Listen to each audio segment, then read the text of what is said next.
The Kingdom of Yugoslavia came into existence just after World War I, and its name means the Kingdom of the South Slavs. Yet, as many of you will know, its borders didn't incorporate all of the southern Slavs, since Bulgaria wasn't a part of it.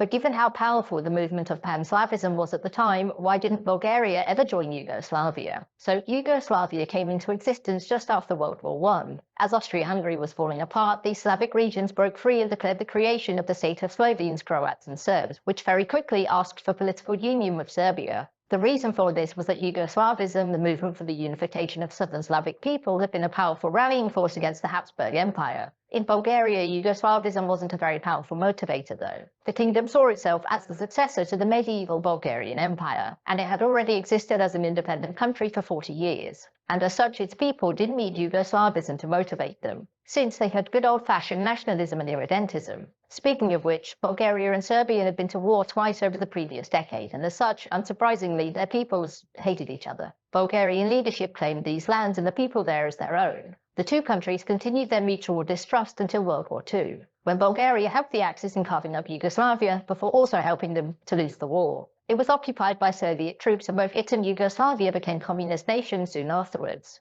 This presented an opportunity for unification because communist ideology pushed internationalism over nationalism and ethnic division. And in 1947, both signed the Bled Agreement, which brought the countries closer together and was seen by both as the first step towards unification. There was one slight hiccup, though. Both sides had very different ideas about what the unification would look like. The Bulgarians saw Greater Yugoslavia as a confederation of two equal countries, and that Bulgaria would gain these lands from Yugoslavia in return for joining the Union. They would maintain separate internal policies but would act with unity on foreign and defence issues. Tito would never accept this because a union of equals would see Bulgaria dominate Yugoslavia, whereas Tito's belief was that the proposed union would see Bulgaria broken up into numerous socialist republics and autonomous regions, with this split becoming a part of Macedonia, which importantly would not be considered Bulgarian anymore. Bulgaria would cease to exist and the Yugoslavian leadership would oversee the running of it. This was never actually going to fly with Bulgaria though, and so the deal was dead on arrival. Doubly so when you consider that Stalin didn't like the plan and demanded that it go no further. And when Stalin and Tito fell out, the Bulgarians were hopeful that with the backing of the entire communist world, they would soon be able to take Macedonia for themselves. And so, any prospect of Bulgaria joining Yugoslavia